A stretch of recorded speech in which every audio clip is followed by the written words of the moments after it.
Olá pessoal, bom hoje. Essa é uma saudação que eu aprendi em São Paulo e que nós vamos usar daqui para frente. Nada de meros bons dias, que já está impessoal demais, já bastam essas xícaras de cafezinho impessoalíssimas que as pessoas nos mandam, né? Parece que é uma necessidade de validação que já está doentia na nossa sociedade. As pessoas mandam 800 mensagens, se 8 pessoas responderem, o emissor das mensagens parece que se sente recompensado. Alguém no mundo pensa em mim. Não é nosso caso, pessoal. Então, bom hoje. Vamos direto ao assunto. Eu sou João Vicente Canzaroli de Oliveira, sou filósofo e o nosso assunto de hoje não é exatamente a filosofia, mas tem muito a ver com ela, mesmo porque a filosofia na Grécia surge quase gêmea com as ciências que derivam dela. A filosofia, como sabemos, busca respostas válidas para todos os casos. E uma vez cumprida essa missão, nascem as respostas específicas. Então, a filosofia, por exemplo, a filosofia busca nos dizer o que é a arte, busca nos dizer o que é a beleza. E uma vez feito isso, esses assuntos podem se particularizar. O que os franceses pensavam da beleza no século XVIII? O que a arte, no sentido histórico, ou seja, da narrativa dos fatos e da interpretação deles, tem a nos dizer? O que a geografia da arte tem a nos dizer? O que faz com que a arte dos povos da Sibéria seja tão diferente da arte dos povos mediterrâneos? Comparando a escultura na Sibéria, que esses povos faziam, a arte figurativa em geral, com a dos povos do Mediterrâneo, vemos uma diferença muito grande. Não é? Os povos do Mediterrâneo eram estimulados já pelo clima a avaliar, a analisar, a conhecer o corpo humano muito mais de perto. Né? Era possível andar despido, era possível andar com pouca roupa. Na Grécia, por exemplo, era possível ao escultor ver. Ele tinha modelos vivos a todo momento, né? E na Sibéria, o ser humano está sempre coberto de muita roupa. Há um desfavorecimento, sempre atentando para não cair em nenhum dos extremos, né? Não há um determinismo nessas coisas. Por exemplo, a Grécia favorece a criação artística, mas não basta estar em território grego para fazer boa arte. Não é? Vejam a Grécia asiática, por exemplo, há mais de 1000 anos, ela, na sua maior parte, pertence aos turcos.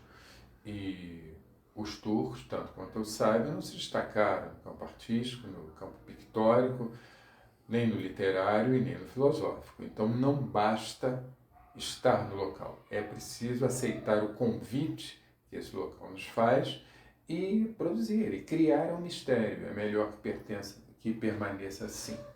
A criação artística, o talento, a genialidade, vimos isso já em um vídeo anterior, tudo isso é muito misterioso e é melhor que aceitemos que muitas coisas não têm resposta, do contrário, essas próprias coisas perderiam o encanto. Né? Também o caso do amor, é o caso da beleza e assim por diante. E hoje, pessoal, o nosso assunto vem de duas ciências derivadas da filosofia, o que, aliás, não deixa de ser um pleonasmo, porque todas as ciências derivam da filosofia. Como já dito, a filosofia trata de assuntos genéricos, busca respostas válidas para todos os casos.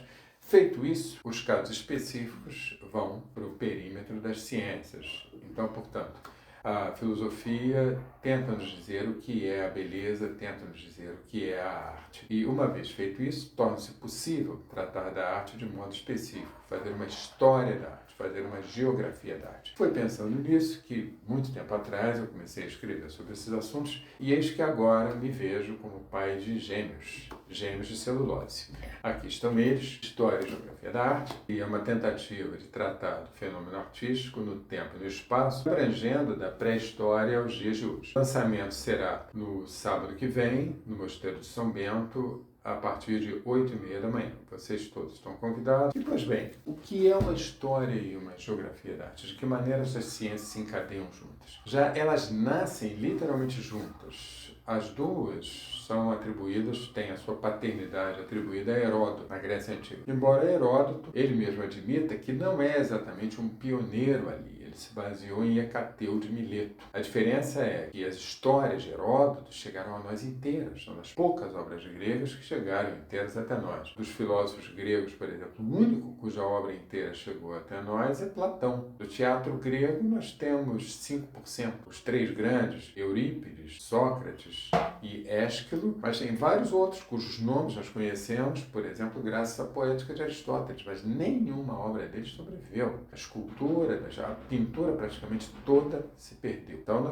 o que nós temos da Grécia é a ponta de um iceberg de beleza e de arte que são inestimáveis o seu valor. E, pois bem, a história da arte tenta nos explicar que relação essas obras têm com o tempo. E Heródoto, como dizíamos, a ele é atribuída a paternidade, mas Hecateu de Mileto já fazia isso e ele encadeia a história e a geografia, coisa que Hecateu já fazia, mas nós podemos, sobre Hecateu, supor mais do que afirmar, porque a obra dele quase toda não chegou até nós, e sempre em Heródoto já vemos isso, essa comunhão entre uma instância e outra. É algo que vai se prolongar e chegar, por exemplo, até Humboldt. E essa irmandade, digamos assim, entre a geografia e a história vai culminar, vai permanecer ao longo da cultura ocidental e vai culminar, por exemplo, em Humboldt e nos outros grandes naturalistas que viveram entre os séculos XVIII e XIX. Humboldt, particularmente, nos lega esta obra aqui, essa maravilha, uma obra importantíssima para toda a história da humanidade, o Cosmos, que, em tese, é uma descrição geográfica, climática da Terra, do mundo, né? Cosmos, como sabemos, cosmos,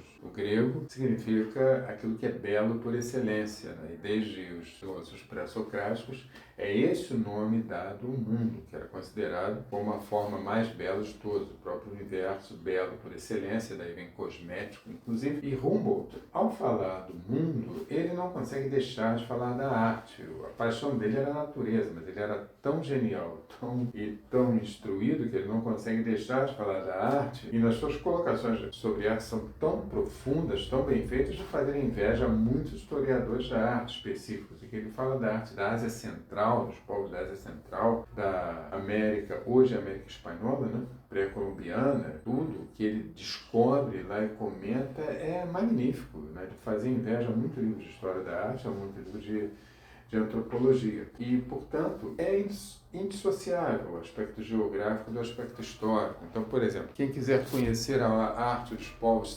saarianos, aliás, alguém quiser fazer essa viagem, saindo do Senegal, ali do Saara marroquino, e indo até a Ásia Central, por exemplo, em linha reta, assim, mantendo a mesma longitude, vai encontrar o mesmo tipo de arte, o mesmo tipo de música, uma arquitetura muito parecida, exceção feita as pirâmides do Egito, isso é outra coisa, mas sempre a mesma vestuária, os tapetes, a arte, porque o ambiente geográfico é o mesmo, há um convite a que os costumes não mudem. Então, isso é muito importante. Paremos por aqui, também não vou contar o livro todo, senão perde a graça. Conto com vocês lá no dia e nosso colega Giuseppe vai dar mais detalhes já já. Muito obrigado pela atenção de todos, não deixem de dar o like, dar o sininho, recomendar e inscrevam-se no canal. Muito obrigado pela presença de todos.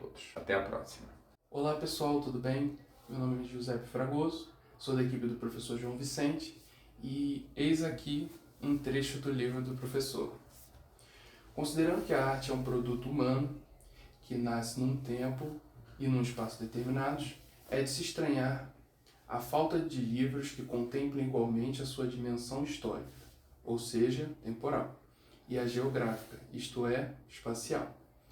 Nossas bibliotecas e livrarias também carecem de livros sobre arte que não se limitem a falar de pintura, escultura e arquitetura, mas que se incluam a música, a literatura, a dança, o teatro e assim por diante.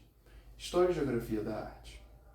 O fenômeno artístico no tempo e no espaço é este livro, pois preenche ambas as lacunas culturais. Espero vocês no sábado.